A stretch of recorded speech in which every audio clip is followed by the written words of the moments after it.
Hey, my Choco crime nerds, we are trying something a little different today. I have a feeling that a lot of my viewers are wondering about my thoughts and strong opinions, as always, about the Lori Vallow Dateline interview. And yes, I have opinions. Surprise, surprise. Surprise, surprise. Watch it with my husband. I was pausing and constantly going, and let me tell you this, and then this. So, yeah. If you're new here, I'm Annette Lyon, USA Today best-selling author of the suspense novel Just One More and a whole bunch of other stuff. Also award-winning author, former editor, a whole bunch of other things. Here we discuss true crime often, but not always, where it intersects with religion. And then we have chocolate on the side because you gotta have something sweet in the middle of all the bitter. I have opinions. I rant.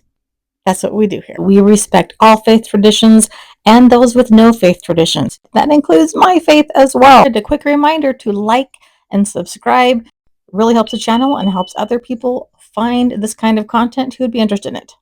Ready? Let's go. I'm just going to be playing it in my own background and then reacting to it. Tonight on Dateline, you've been known as the Doomsday Mom. Good one, Keith. Most hated mom in America. I heard that. I thought we were going to be friends. Well, yeah. I'm friends with everybody. I love everybody. Lori Vallow Daybell. It's mind-blowing. Rita loves to take trips. I will say, yeah, it is mind-blowing, Lori. It is mind-blowing. This whole thing is mind-blowing. Tragedies and turn them into crimes. So, tragedies turning them into crime, and that's what the press does. So if you are unaware, and I haven't mentioned this on any of my Daybell videos yet, she is now, as you probably have heard, she is acting as her own lawyer, representing herself, and she has filed a motion to get cameras to be not allowed in the courtroom. And part of that filing, she specifically said that Court TV, they're the ones trying to be the pool camera that everybody then taps into. She says the Court TV uses the real-life tragedies in people's lives for entertainment. Lori, you're the one who created these tragedies. What? Also, a little side note, throughout this, she's had motions, and it's also in Dateline, where she wants to be called Daybell because that is her married name now. At one point, Keith refers to Chad. You mean my husband that I've been married to for 5 years now? And I'm like, well, yeah, you were actually together for, November to March of 2019 to 2020, and then you've both been incarcerated, one or both of you, ever since. She wants to be called Daybell, and I won't give her that. I will continue to call her Lori Vallow. This is to diss Lori, and if there's anything I can do, honor Tammy, because Tammy also shared that name Daybell. Leaving that there. Here we go. So if you're unfamiliar with this case, kind of gives a nutshell of the case. There's also toward the end that Lori's one surviving child, Colby, speaks out as well. And he, as you know, I have deep respect for him. I did a video covering Colby's interview with his own mother. Probably, he says, the last time he will ever speak to her. And that was when Lori first said to anyone that were aware of her version of what supposedly happened, which is completely contradicted, of course, by the actual evidence. A couple other little thoughts going in before we jump in, so I don't forget.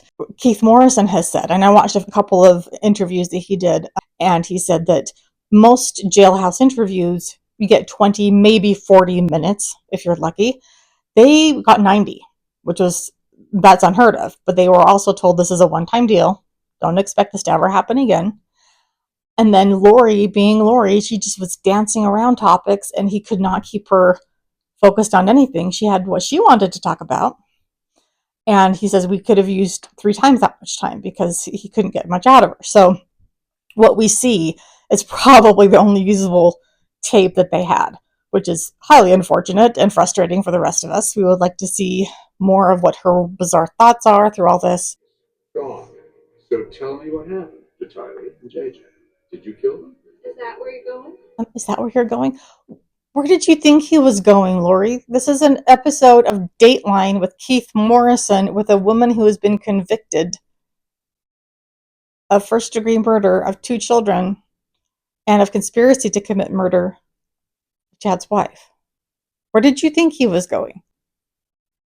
Oh, which brings me to another point. There was another podcast or a channel that I came across that was briefly discussing some of this, and they were confused as to the charges she's currently facing in Arizona for the murder of Charles, and then the conspiracy to murder Brandon Boudreaux, who's fortunately survived, Charles being her 4th husband, and how she didn't actually pull the trigger, but she still, if she was there and helped plan it and made it happen, she can still be convicted of first degree murder, just as she was convicted of first degree murder in Tylee and JJ's deaths. Even though we don't know exactly who did what, we don't know if she did the actual unaliving specifically, but there's enough evidence that she was helping to plan and carry it out. And that's all that was needed in the state of Idaho. So I believe it's probably similar in Arizona, where it's not going to matter if she was the one who actually pulled the trigger. We know that was Alex Cox, her brother, who actually pulled the trigger that took down Charles. But she was in on it, planning it, and she's just as culpable. You did not kill a soul. Absolutely not. What proof and evidence is there? All these rumors. What proof and evidence is there? Weeks of proof and evidence. We saw it. We heard it. We read it. Oh, Lori. Not just rumors. You've heard a lot of stuff, but what I tell you will be the truth. Okay. Will it? Will it now? The one in orange, I need hardly tell you, was, perhaps still is, the most infamous woman in America. When she was walking toward the camera in shackles, she winked to the camera. Flirtatiously, little. Ugh. And yes, I felt a moral twinge. This would get her some attention. And this is one of many places where I think Keith Morrison is just such a good human being. But he did feel a little bit of a twinge. Like, is this the morally right thing to do? She wants attention. I'm giving it to her. And yet, there's so many of us who are invested. We want to know more because of Tylee and JJ and the influence that they have had in our lives and just around the world. I'll also say that when you see her, she has her hair curled. She has some makeup on. It's not like a full face. But her eyebrows are like black. They look like something Cruella de Vil would wear. It's a little disturbing. I've heard some people wondering, in some of her Idaho court appearances, she seemed to have like lipstick on or something like that. And how was she doing that? I heard, this is through Nate Eaton and some of his sources, that the word was that the female inmates would take things like Jolly Ranchers and use them to dye their lips. And then whatever they had on hand, maybe a pencil or something to try to make their eyebrows dark or whatever they had on hand. So it didn't look great. This time her eyebrows look terrible. She looks awful with these dark, ugly eyebrows. And so with the hair curled, I have to wonder, she had access to some supplies. Why did she choose to have her eyebrows looking like this? Yikes. And she's also aged a lot in the last 5 years. She does not look like the little beauty queen who was arrested and prancing around Hawaii with Chad. But you misunderstood. Absolutely. But Misunderstood how? I mean, how in did they get every you way, wrong? I mean, how do you know a person if you never talked to them in 5 years? How do you know anything about them? How do you know anything? So here's an interesting thing she says there. To my knowledge, since Chad's arrest in June of 2020, they have not been allowed to communicate. So come June, it will be 5 years since she has been able to speak to her new husband. How do you know a person, Lori? We haven't spoken to them in 5 years. Let's see, the first time we saw footage of them in Hawaii after they got married, when the kids were still missing, I was like, whoa, Chad has lost weight. He looks so different. And for those who are new to my channel, I didn't know Chad personally, but he was in the LDS publishing industry, of course, as a publisher. I had friends who published with him. I think one of my friends was a former critique partner. She thinks she was his first author. I had friends who were rejected by them. Both Chad and Tammy worked at another publisher that's local, and had a friend who was rejected by Tammy with one of her books. When this whole thing went down, I was very aware of who he was. He was not a friend, but was not that big of an industry. When Tammy's death first came out, this is before it hit the news. It was just scuttlebutt amongst the authors and publishing group. It was just weird. And when the children went missing, and then this, I mean, there were so many weird things that I actually said, guys, this is starting to sound like a Dateline episode. And I had some people shut me down because I was being judgmental.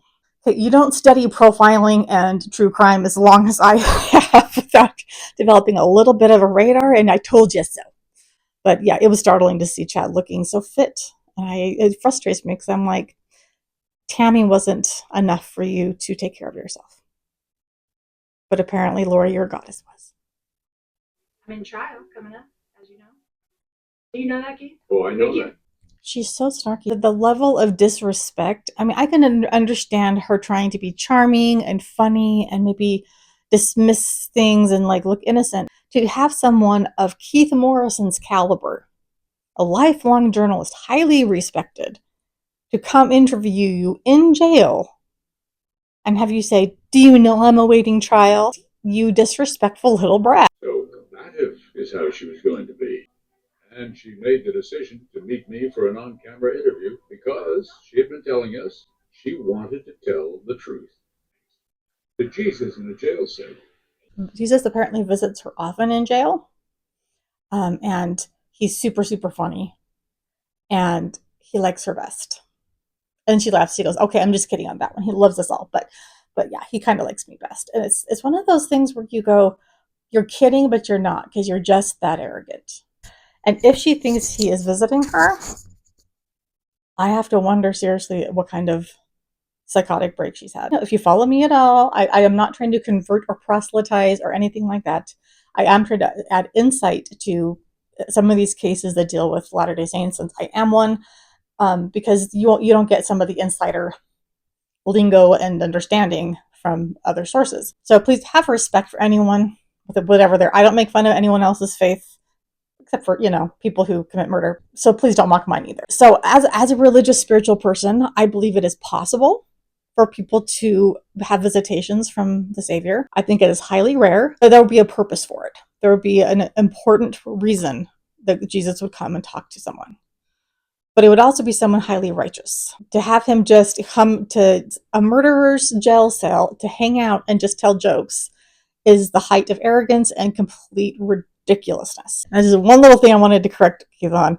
The investigators, this is not the first time they're speaking out. Watching Nate Eaton, he did on, this is East Idaho News. He covered, of course, the whole case, in and out on Courtroom Insider. You can follow all of that. He interviewed these same guys. So this is not the first time that they're speaking out. And I highly recommend going back to watch those interviews. And I covered them in brief as well on my Daybell playlist. So one word that jumped out at both me and my husband is that she keeps using the word eternities, plural. I've loved Chad for eternities. We've known each other for eternities. That does have echoes of Latter-day Saint vocabulary, but it's not something people would normally say, but it's like I've heard it, not just in casual context. And usually eternities is referring to the future, like blessings into the eternities, that kind of thing. It wouldn't be in the past. I know that might be splitting hairs to some people, but it's a weird thing that she's using. Do you remember the first meeting with Chad? Absolutely. What was that like? That was amazing. If you've read the Chad Wright smut, quote unquote, romance novel, I cover that too. There's a video on that.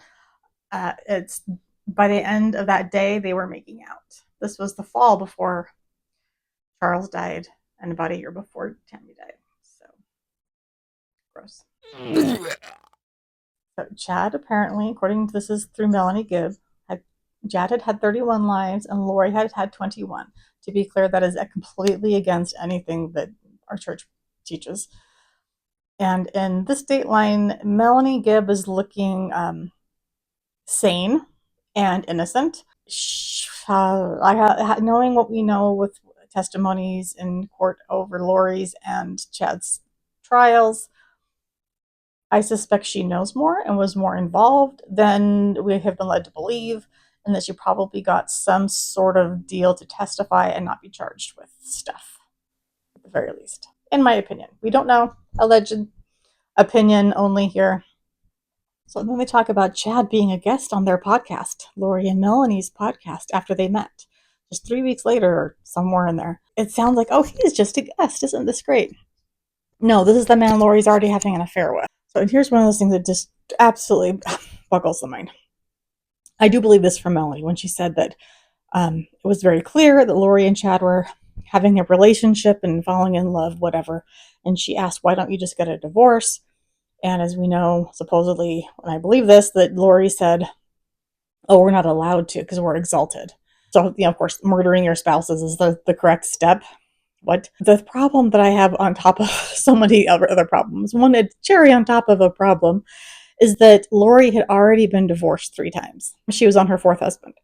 So if she's not allowed to get a divorce, why had she already been divorced 3 times? I've never heard her explain that one, or even her weird logic falls apart. So this is the one new claim I hadn't heard, that we know that the rings that Chad and Lori wore on their wedding, that was 17 days after Tammy's death, were ordered before Tammy died. There's very clear information on that.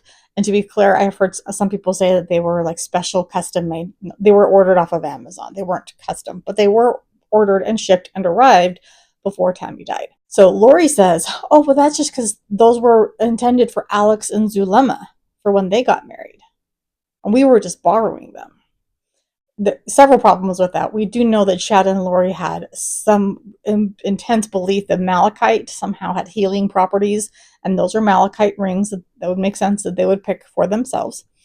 But also, Alex and Zulema weren't engaged.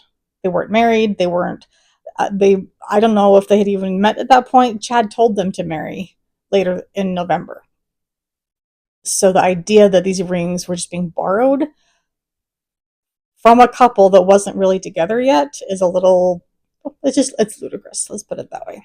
Oh, and also Zulema's dress was also supposed to be Lori's dress. And I have a suspicion from what I've seen that Zulema, based on Zulema in court, don't know for sure, but she looks shorter than Lori. I don't think the same dress would have fit.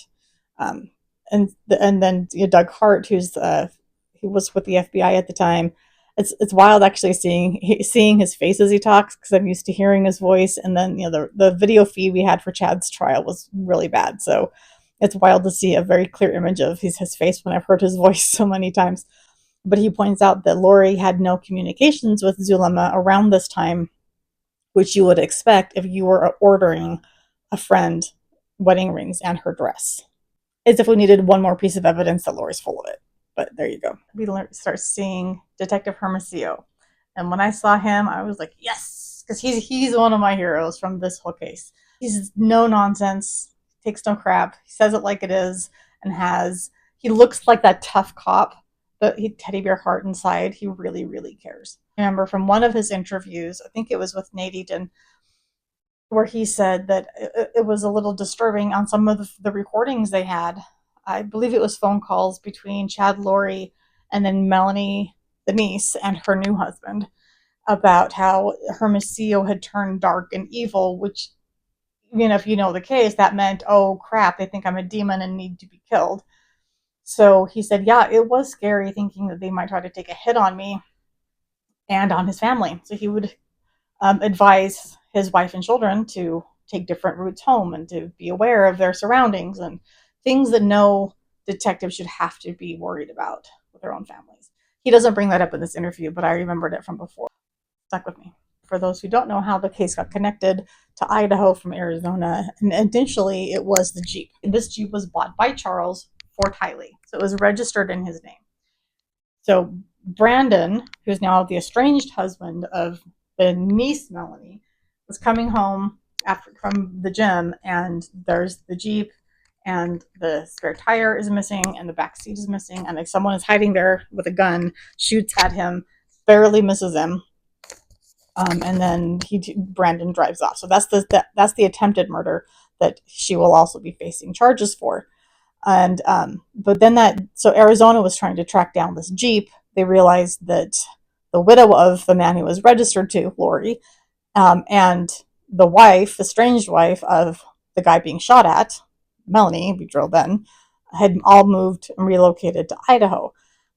And now she was hanging out with Chad, and then Chad's wife is suddenly gone, and now the children are missing. So it kind of started out with, hey, Rexburg police, can you try to find this Jeep? And then things spiraled from there. So when Hermosillo finally hears, oh, the children are missing, at this point it was just JJ they're looking for, because Kay is his grandmother biologically and was looking for him.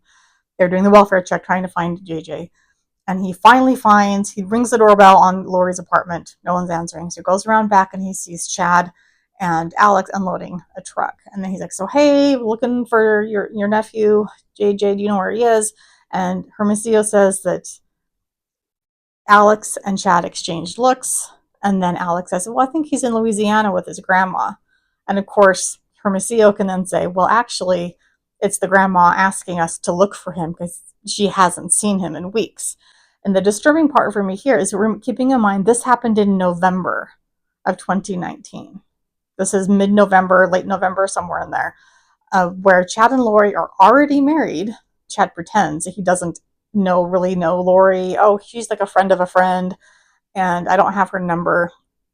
Hermosillo knows they're married, and so he knows they're lying to him. This is 2 months, approximately, since Tylee and JJ are dead in Chad's backyard, buried. He gave me that 1,000-yard stare, and based on his reaction, I knew there was probably something more going on. Perhaps few detectives in the history of law enforcement have ever been more right. And in another interview, when he said Alex was actually taking a step toward him, and then Hermosillo would take a step back, and Alex would take a step forward, he's like, this guy is playing power games. This guy is dangerous. Something else is going on. It's the spidey sense that cops get.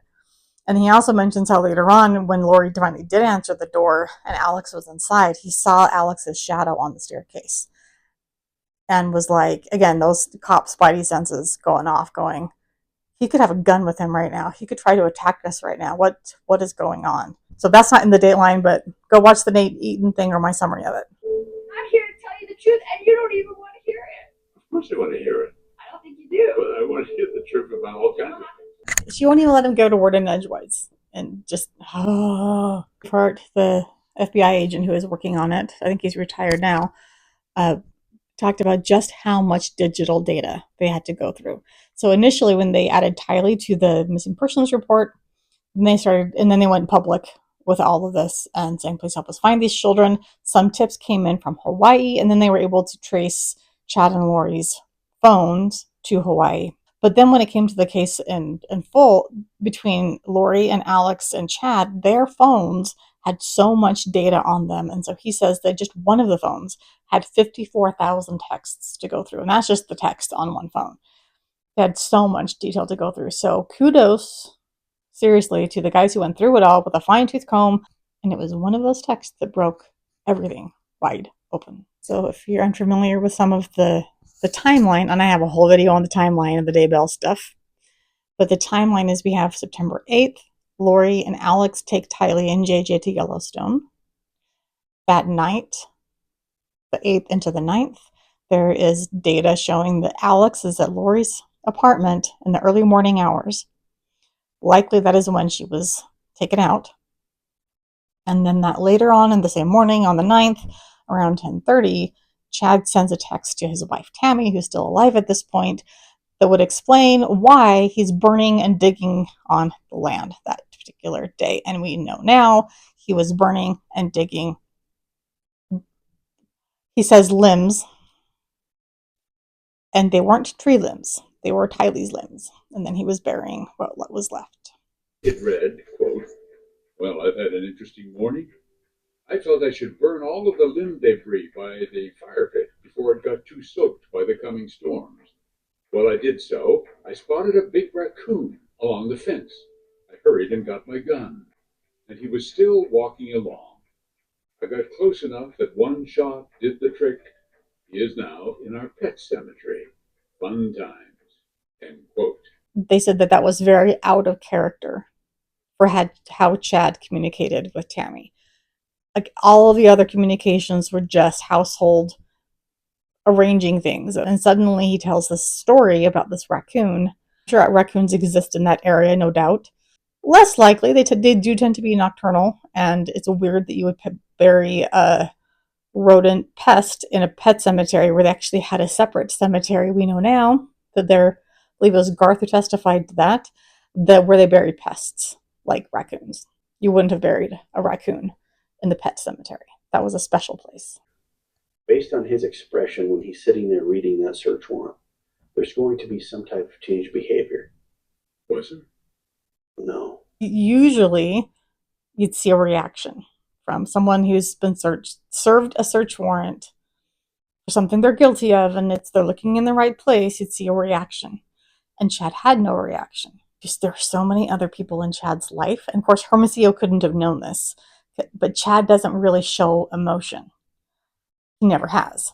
I don't know whether he can't feel it. I don't know if he's a psychopath that way, or if he just doesn't show it. But even when he's been angry at people, they say that, it's very quiet and controlled. He just doesn't emote much on his face. So I think that's what was happening. I suspect that inside he was freaking out, afraid because he was going to get caught that day. And later he even tells his kids, well, apparently when they're getting ready to arrest him, like, well, you want us to tell anything to your kids? And he goes, no, I already told them I'd probably be arrested today. Guilty knowledge much? Good job, Chad. So glad that he screwed up. When Lori called him from jail that same morning. No. You okay? They're searching the property. Chad's voice to Lori revealed his tension and his stress. Cut into that black plastic, and then you could see brown human hair. This is another spot where I recommend watching the interview that Nate does with them. He interviews Hermosillo as well as one of the prosecutors. I'm forgetting his name right now, but I'll put it on the screen.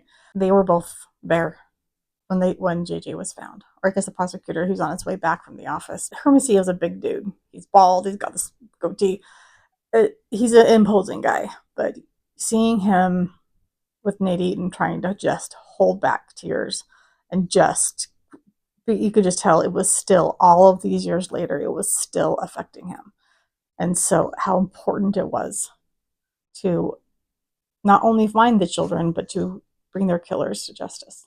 It was, of course, the body of 7-year-old J.J. Vallow, still dressed in the red pajamas he was last seen in, a plastic bag over his head, duct tape over his mouth.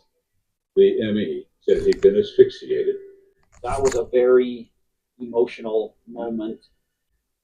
Those are memories that, don't go away. They found Tylee 25 or 30 yards away. It was Tylee who was burned, her body dismembered. They put Chad and Lori in separate jails and gave them separate trials. Just as a clarification on that one, by this point, Lori was already in jail she had been since March. And then in June is when they arrested Chad. But they were in separate jails at that point. The prosecutors wanted just one trial. I think if I remember correctly, someone could correct me on this, but Chad waived his right to a speedy trial, which allows them to, come up with a bigger defense and prepare for a capital case. And Lori did not. And so because of that, she needed to have her trial go sooner. So they had to sever the cases and try them separately. And then the death penalty was taken off the table because they couldn't prepare for a capital case in time. Keith asks Rob Wood, one of the prosecutors, how involved does he think Lori was in the actual deaths? And he says that the evidence shows that, at least with JJ, it appears that it would have taken at least 2 people to hold him down and him. With Tylee, it's harder to know. We believe that she was taken out at Lori's apartment with Alex. How much she was involved in that act, we don't know. But it also makes me think of Tammy's death, because it came out in trial that that type of asphyxiation for a woman of her age and size and health, it would probably take two people. So it feels likely that it would have been Chad and Alex. Of course, both Chad and Lori got guilty on everything, including the insurance fraud and grand theft.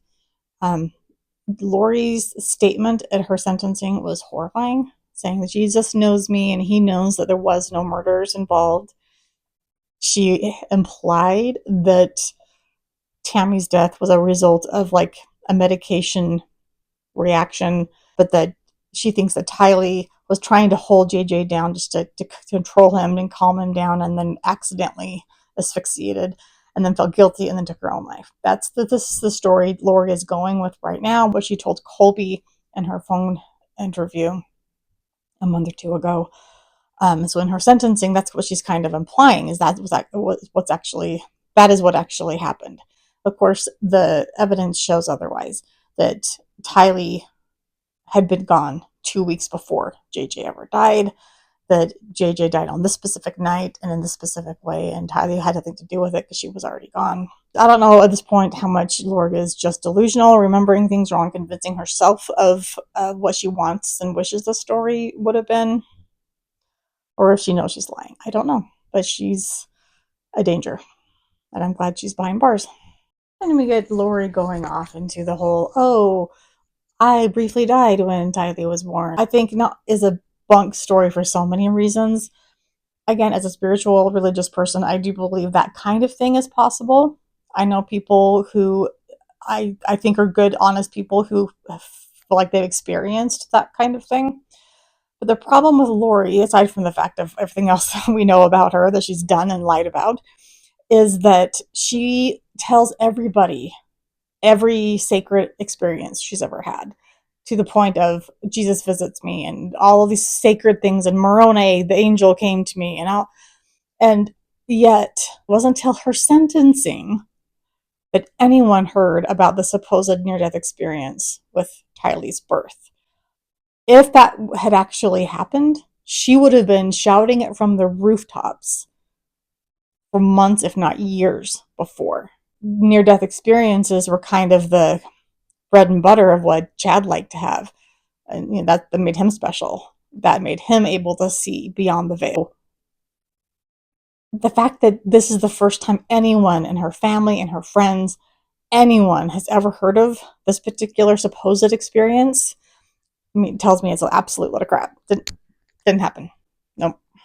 Not that I really thought it would have, but to me that's just more evidence of her lying. And then she talks about, Tylee being so giddy on the other side when she saw Tylee, as a spirit before her birth, knowing that she would come to Earth and have this chronic pancreatitis that was so painful and all of this, and she was still giddy to come to Earth and fulfill her mission. I wish Keith, maybe he did and didn't get an answer, don't know, but I would love to have heard her answer the question, so what was Tylee's mission that she came to fulfill in her short life? If Lori believes that she came here to do something specific, shouldn't she have still be here? There's just no way to explain to anybody what it's like to go from,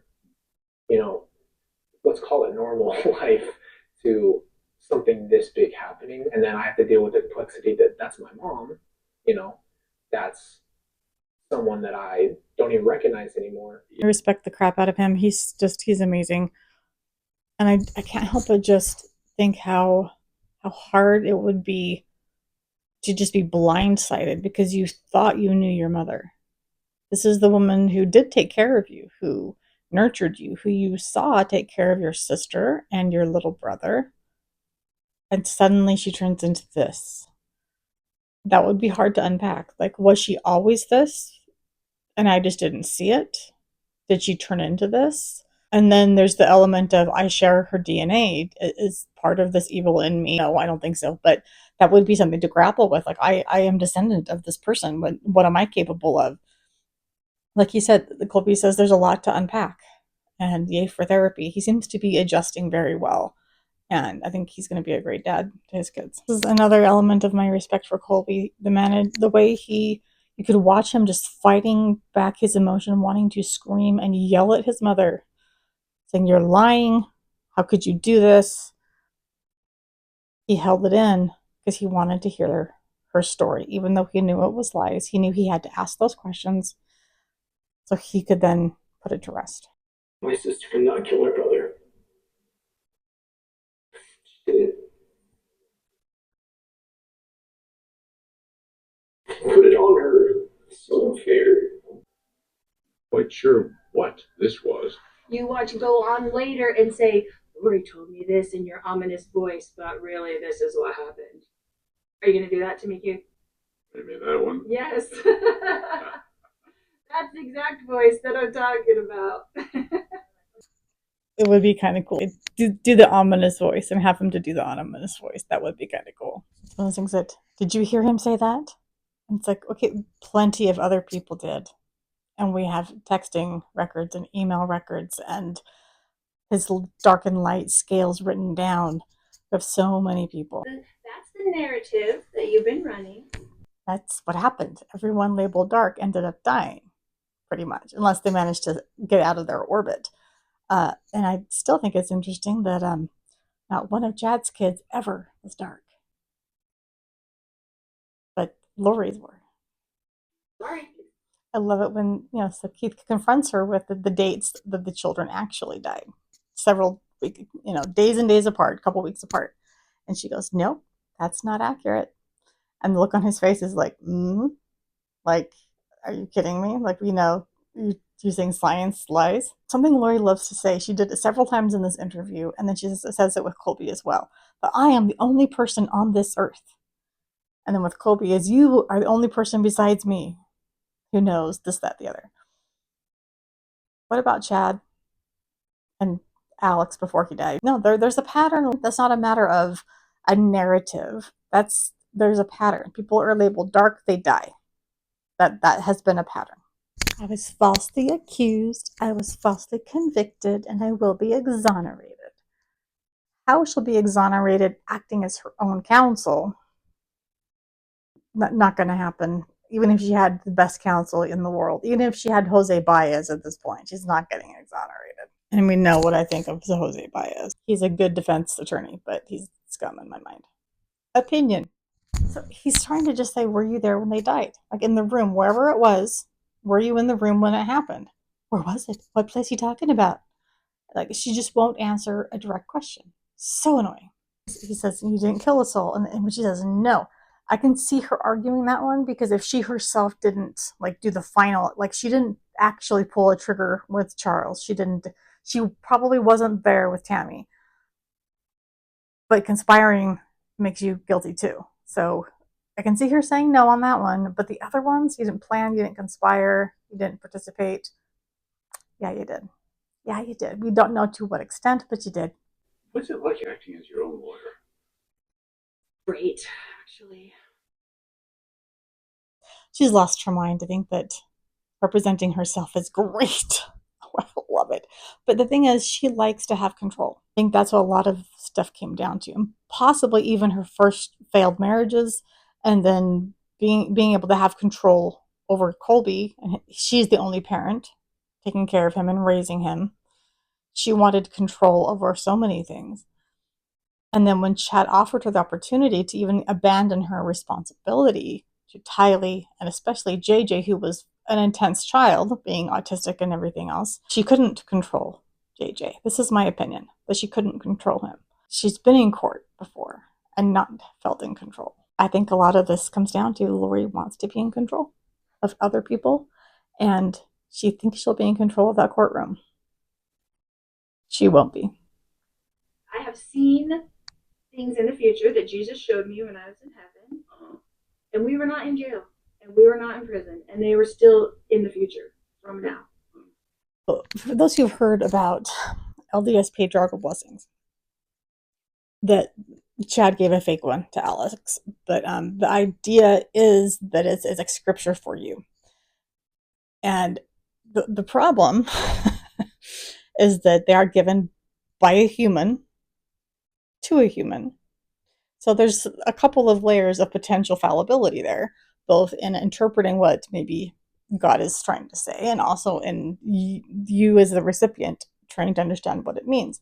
Now, patriarchal blessings are written down, they're recorded and then written down, and then you can get a written copy of them. And they're considered sacred, not to just be shared. But I see people misinterpreting things in their blessings. And we're told that these blessings are not just for the mortal life, they can extend to the next life as well. So if there's a blessing that's promised in this life based on your faithfulness, and you don't get it in this life, you may in the next. I knew a woman, and she actually published with Chad's company.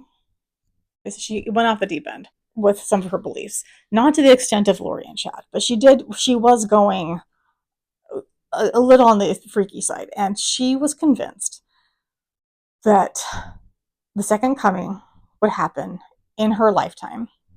And she said she kept insisting that her patriarchal blessing said so, because it said that she would meet the Savior in the flesh or something to that effect. I didn't read it. She was sharing things she probably shouldn't have been sharing.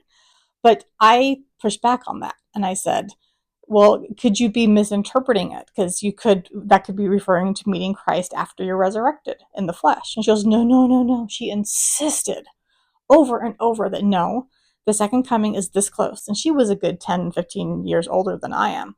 So it was like, this is coming. The second coming is imminent. The end of the world is going to come. She has since passed away, guys. I think it's interesting that A, she published with Chad's company, and B, that she was so insistent that the second coming would happen in her lifetime, and now she is literally dead. So I don't know. It drives me absolutely bonkers. I don't believe that we have an end of the world situation coming anytime soon. And I think that whatever Lori thinks she saw is not reality. I mean, if she had a dream that she and Chad were together outside of prison walls, that could have just been a dream at night. Wishful thinking, right? I mean, it doesn't necessarily mean it's prophecy. After I get exonerated, maybe I'll go on Dancing with the Stars. Can you just imagine her being on Dancing with the Stars? No, look at me. I can't be voted off. Look at me. Not that that will ever happen, but oof.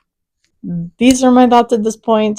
She's going to trial at the end of March for Charles's murder. So if you've watched the whole thing, really appreciate it. It helps the channel a ton if you give it a like, and also subscribe if you haven't yet. That makes a big difference in helping more people find it, the algorithm to show it to people who are interested in this kind of thing. Let me know what you think about this case, if you're going to be following it. If there's other cases that I haven't touched on yet, or ones you want me to continue to keep following, as I've said, this is going to be a busy year for the channel. There are a lot of cases going to trial. I will try to do my best to stay on top of things. Stay tuned. And in the meantime, go get me some chocolate.